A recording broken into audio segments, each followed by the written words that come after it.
about the second half? First half was rough. Don't even talk about that one. But it felt good to get a win, especially against a great team like Purdue. I mean, they play really tough, and I feel like we answered the ball. I mean, answered the call, and I feel like our bigs did a great job too. When DJ went out at halftime, did you have that sense that this is my last game? I really need to kind of take over. Denzel and I even talked. We talked at half court. It was like, dude, after the half, we was like, dude, we're going to have to take over. Missing BJ is key, especially in a game when it comes down to being physical and who's going to be the tougher team. When you're missing your toughest guy, I mean, you're going to be down. So Denzel and I said, hey, we're going to have to pick it up. How do you describe the Desperate team there in the second half. You said we did. You guys look like We had to be, especially the way the first half went. We knew we had to pick it up defensively. They were hitting shots, they were executing, and they were really taking advantage of us. So we said, hey, we got to bear down defensively, and that's where it started. You look a little winded at times. How much of a second wind do you Uh, know? Something like this. I caught my second win in the second half, but the first half I was struggling. I asked to come out a couple times, and then I got my second win, and I was good. But it's the type of game it was, and I think it's a combination of a couple things. The last two games were being rough, and then this one too. But I feel good now. So the step back threes there? You had a couple in a row. Was that a moment you kind of sensed you had to step up and make those plays? that was kind of the only option they were really giving us off the ball screen, the way they were handling it. The bigs were kind of shacking it, but the guards were trailing out so hard that I just had to take it. you hit those couple threes, and then looks like you were talking a little bit. That's not a side you would normally see. But Nah. I actually said something to my dad. My dad had told me, he said, "Come, you got to pull up off the screens," and so I was saying something to him. But yeah, I usually don't talk.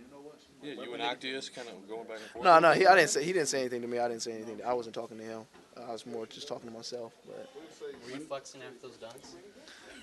the first one, yeah. The second one, I was like trying to think about getting back on defense. I was tired after the second one, but yeah, it's kind of surprised myself. I was like 2 dunks. That's the first time that's ever happened. They had 4 points in the first 10 minutes of the second half. What was going on defensively there for you guys in that stretch over the game?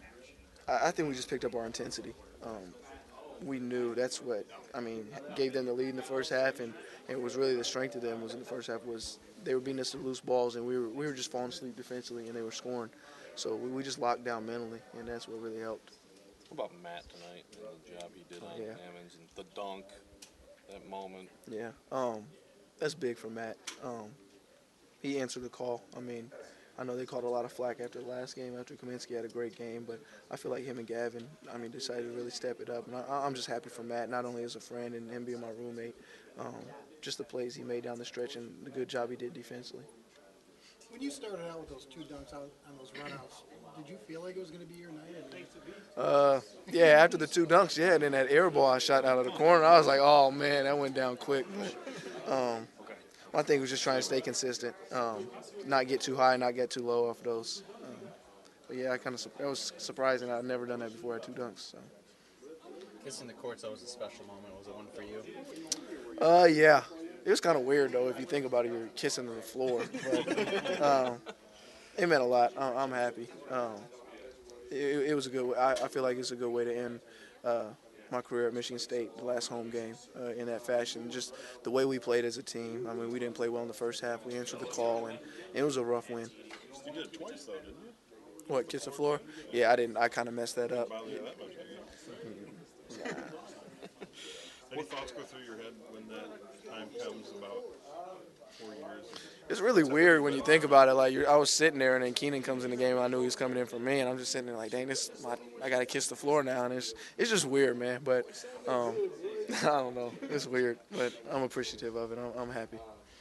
What about with Brandon? Obviously, a little bit of uncertainty moving forward now, and how important is it to obviously to get him back? Have you talked to him at all? Yeah, during the game, after halftime, when he wasn't even in here at halftime, I'm like, oh, this can't be good, and especially me knowing going through concussions and all that, it's not something you want to play with. But talking to him after the game, I feel a lot better. He's in high spirits, so I don't think it's as bad, or I don't even think he has one. So it's good. It's looking good for us. three-way tie in the Big Ten race with one game left. Kind of what's just the mindset for the team? Our thing is just going to Indiana and we're just trying to get a win. We're just trying to take it one game at a time. We know we're playing for a better seed, and we know that the difference between one game and one extra game going into the Big Ten tournament is big for us, especially with the long season we've had, and we're not as deep as we usually are. So that one game could be a big difference for us. And given everything that's happened this season, is being in this position, still able to get a double bye. Is that kind of like the best case scenario, like the ideal scenario for you? After everything that we've been through, after what our record has been, I think it is. And like I said, we're just trying to get that one less game, and that means a lot going in. If we can know we only have to win 3 games to win it all rather than 4, I mean, that helps us out a lot. You have a cramp in that? Is that what happened? You took the hit, but Me? it looked like you were pulling the foot. Like Oh yeah. I got hit in the knee, but then I caught a cramp, and I was like, oh. But on the same side. Yeah, I'm good though. Yeah. Where's that game rank on the physicality scale? That's number Games one. you've been in? That's definitely number number one, by far. Not even close. Number one. What would be number 2? Like, is there another obvious one that would have been number 1 before The that? second half of that game. That'd probably be number 2. After that, I'd say Illinois, just the way they play. But yeah, that game's definitely up there. 1 and number 2 spot, both spots. Trevor, when your dad told you that the step back was there? He was telling me off the ball screens to pull up, get to 15 feet. Is that like at halftime though or something? He told you? It was during the game. You can actually. I can hear. I know.